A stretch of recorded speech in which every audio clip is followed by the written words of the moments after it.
नमस्कार दोस्तों, स्वागत है आप सभी का एक बार फिर से हमारे चैनल सनातन मार्ग पर। ओम नमः शिवाय, जय श्री महाकाल। देखिए दोस्तों, आज ही मासिक शिवरात्रि का दिन जो पड़ रही है, कृष्ण पक्ष की 14 के दिन यानी कि बुधवार की मासिक शिवरात्रि की। देखिए ये उपाय क्यों करना ही अगर आपके जीवन में कुछ भी सही नहीं चल रहा है। ये बार बार जीवन में कुछ न कुछ दुख परेशानी आई जा रही है। ठीक है, अब साथ में आपकी जो कामना है वो पूरी नहीं हो पा रही है। अब वो कामना धन को लेकर हो सकती है, व्यापार को लेकर हो सकती है, या नौकरी में तरक्की नहीं हो रही है। नौकरी तो मिल गई पर उसमें तरक्की नहीं हो रही है। बहुत सालों से काम कर रहे हैं, या फिर आपके घर में क्ले से छोटी छोटी बातों पर लड़ाई झगड़ा होता रहता है। तो ऐसी कौन सी भी समस्या है, उनके लिए इस उपाय को करना है तो पूंजी गुरु जी की कथा को सुनकर ही ये उपाय बहुत अच्छे से समझाएंगे। उसके पहले इस वीडियो को लाइक कर दें।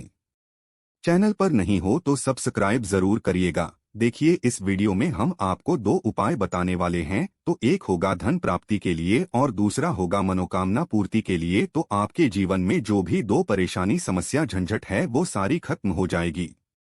ठीक है, तो सबसे पहले उपाय जान लेते हैं। धन प्राप्ति के लिए मतलब क्या आप इस बात को लेकर परेशान रहते हैं कि आपके घर में माता लक्ष्मी का बिल्कुल भी वास नहीं है। साथ ही साथ आप बहुत सालों से नौकरी कर रहे हैं पर उसमें आपको प्रमोशन नहीं मिलता है। ये आपका व्यापार नहीं चल रहा है। ठीक है, तो कामना पूर्ति के लिए आपको इस उपाय को जरूर करना है।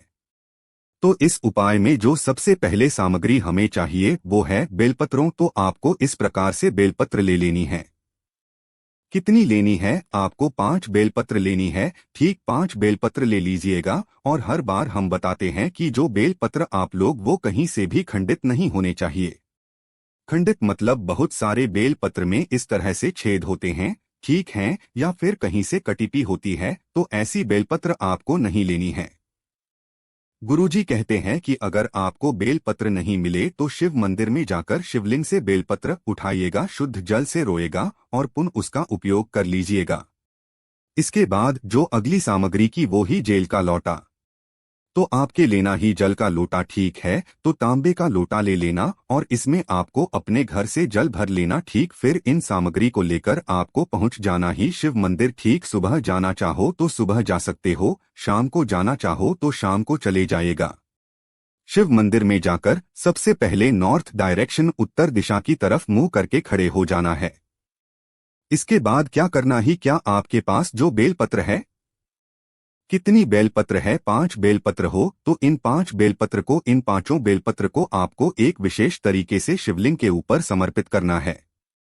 अपनी कामना, अपनी समस्या का स्मरण करते हुए तो आपको पहली जो बेलपत्र है उसको उठाना है और उसको आपको समर्पित करना है माता अशोक सुन जो वाली जगह पर। ठीक है, तो दोनों जलाधारी के बीच में ये जो मोटी सी लाइन है, ठीक ये है माता अशोक सुंदरी वाली जगह जो कि शिव जी की सबसे छोटी और प्रिय बेटी है। तो यहाँ पर आपको सबसे पहले बेलपत्र समर्पित करना है, श्री शिव ध्यानम का स्मरण करते हुए। इसके बाद जो दूसरी बेलपत्र ही उसको आपको समर्पित करना है गणेश जी के स्थान पर। ठीक है, तो शिवलिंग का जो सीधा वाला भाग है जहाँ पर आपको उस बेलपत्र को समर्पित करना है, श्री शिवा नमस्तुभ्यं का स्मरण करते हुए। इसके बाद जो तीसरी बेलपत्र ही उसको आपको समर्पित करना है माता के हस्तकौशल पर, जो कठिन भाग होता है यहाँ पर। इसके बाद चौथी बार पे थ्रू आपको समर्पित करना ही शिवलिंग के ऊपर टिक, और जो 5वीं बेलपत्र ही उसको उठाकर आपको जाना है नंदी जी के पास में है। ठीक है, तो शिव मंदिर के बाहर जो नंदी जी विराजमान होते हैं उनके पास जाइएगा और उनका जो उठा वाला पाव होता है वहां पर आपको 5वीं बेलपत्र समर्पित कर देना है। तो इस प्रकार से आपको 5 बेलपत्र समर्पित करना है। और यहाँ पर जब बेलपत्र समर्पित करो तो उसका एक तरीका है माता अशोक सुंदरी वाली जगह पर बेलपत्र समर्पित करोगे। इसकी डंडी बाहर की तरफ होगी, पत्ती शिवलिंग की तरफ होगी। गणेश जी के स्थान पर समर्पित करोगे। इसकी जो पत्ती होगी वो शिवलिंग की तरफ होगी। माता अशोक सुंदरी वाली जगह पर समर्पित करोगे तो इसकी जो रंडी होगी वो बाहर की तरफ होगी। और शिवलिंग पर जब आप बेलपत्र समर्पित करोगे इसकी जो बत्ती होगी आपकी तरफ होगी। और इसकी जो होगी वो बाहर की तरफ होगी, ठीक। और यहाँ पर ये जो 5 बेलपत्र आप समर्पित कर रहे हो, इन 5 बेलपत्र को उल्टा समर्पित करना है। मतलब कि जो चिकन वाला भाग है वो शिवलिंग से स्पर्श होना चाहिए, ठीक। वो नंदी के उठे हुए पांव पर समर्पित करोगे तो इसकी जो पट्टी होगी वो शिवलिंग की तरफ होनी चाहिए। तो इस प्रकार से आपको 5 बेल पत्र समर्पित कर देना है और इसके बाद जो जल का लोटा आप अपने साथ लाए हो उसको आपको उठाना है और उसको आप वो शिवलिंग के ऊपर समर्पित कर देना है। श्री शिवा नमस्तुभ्यं का स्मरण करते हुए तो 5 जगह बल पत्र समर्पित करने के बाद एक लोटा जल शिवलिंग के ऊपर आपको समर्पित करना ही, ठीक। और उसके बाद यहाँ पर आपको बैठ जाना है और आपके मन में जो भी कामना है, जो भी इच्छा है या जो भी ऐसी से जो पूर्ण नहीं हो रही हैं, उसका स्मरण कर भोलेनाथ से कामना कर लेना ही कि वो कामना जल्द से जल्द पूर्ण हो, आप जान लेते हैं। गुरुजी द्वारा बताया गया दूसरा उपाय देखिए, ये उपाय भी आपको मनोकामना पूर्ति के लिए करना है। साथ ही साथ आपको इस उपाय को आपके बच्चे के लिए भी करना है, ठीक है। अगर आपका बच्चा पढ़ाई में बिल्कुल भी ध्यान नहीं देता, गलत संगत ही मुंह पर जवाब देता है, तो उनकी वो आदत सुधर जाए, इसके लिए भी इस उपाय को कर लेना। तो इस उपाय में क्या क्या सामग्री की जरूरत थी वो देख लीजिए। तो सबसे पहले आपको लेना है हरे मूंग। कितने लेना ही देखिए, यहाँ पर आपको लेना ही 21 हरे मूंग, मतलब 21 हरे मूंग के दाने लेने ही। वो जो हरी मूंग के आप दाने लो वो कहीं से भी खंडित नहीं होने चाहिए, तो ठीक है। तो साबुत दाने आपको ले लेना ही। इसके बाद जो अगली सामग्री है वो है एक जल का लोटा। तो आपको तांबे का लोटा ले लेना है और इस तांबे के लोटे में आपको अपने घर से जल भर लेना है। गुरुजी बोलते हैं कि जल को विशेषकर आपको अपने किचन, अपने मटके से बनना चाहिए।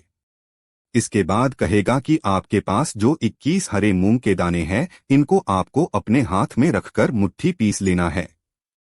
पीस कर क्या करिएगा कि आपको अपने पूरे घर में, मान लीजिए आपका घर है, ठीक, सपोज करो ये आपका घर है, ठीक। तो इस घर में आपको पूरे पूरे घर में घूम जाना है, ठीक। पूरे घर में घूम जाना, बस आपको बाथरूम और वॉशरूम जो होता है, ठीक है, वहां पर नहीं घूमना है। बाकी जितने भी कमरे हैं वहां पर आपको वो हरे मूंग के दाने हाथ में लेकर घूम जाना है। घूम लिया, इसके बाद क्या करेगा, इस हरे मूंग को और लौटे जल को लेकर आपको जाना ही शिव मंदिर। कहाँ जाना ही? शिव मंदिर। कब जाना ही? इस उपाय को आप प्रदोष काल में करते हो तो बहुत ज्यादा लाभ देखने को मिलेगा, ठीक है। और अगर आपको प्रदोष काल में समय नहीं मिले तो इस उपाय को फिर आप सुबह भी कर सकते हो। शिव मंदिर में जाकर सबसे पहले उत्तर दिशा की तरफ मुंह कर खड़े हो जाना है, ठीक है। अब यहाँ पर क्या करिएगा कि जो आप अपने साथ हरे मूंग लाए हो, ठीक, उनको आपको वापस अपने मुट्ठी में लेना ये, और उनमें थोड़ा सा आपको जल डाल देना है। क्या करना? हरे मूंग पर आपको थोड़ा जल डालना है, क्योंकि कोई भी सूखी चीज शिवलिंग पर नहीं चढ़ाई जाती, इसलिए उनको थोड़ा आपको भिगो लेना। ये जल से हरे मूंग को भी गोलिए। आप क्या करना, उनको आपको उठाना ही और उनको आपको शिवलिंग के ऊपर समर्पित करना है।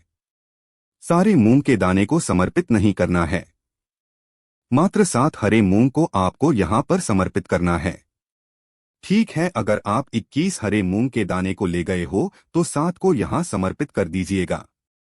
अगर 31 ले गए हो तो फिर आप अपनी इच्छा अनुसार शिवलिंग के ऊपर समर्पित कर दीजिएगा, और समर्पित करते समय आपकी जो भी विशेष कामना ही, इच्छा ही, वो भी वहां पर आपको कह देनी है, ठीक है। इसके बाद जो 7 हरे मूंग के दाने हैं उनको आपको उठाना है और बाहर जो नंदी जी विराजमान होते हैं उनके उठे हुए पांव पर आपको 7 हरे मूंग के दाने, नहीं तो अभी तक हमने 2 जगह हरे मूंग को समर्पित कर दिए, ठीक। इसके बाद क्या करना कि आपके पास जो जल का लोटा है उसको उठाना है और उन हरे मूंग के ऊपर समर्पित कर देना है, श्री शिवानंद का स्मरण करते हुए।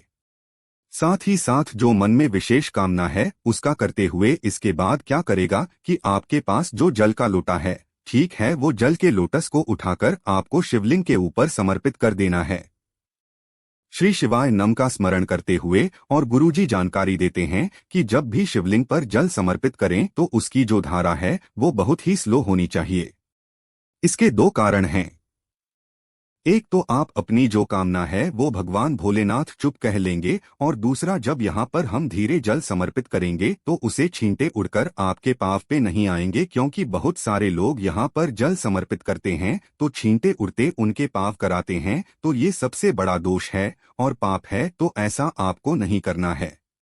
धीरे धीरे जल को समर्पित करना है। अब आपके पास 7 और हरी मूंग के दाने बचे हैं, ठीक है, तो इनको आपको लेकर जाना ही।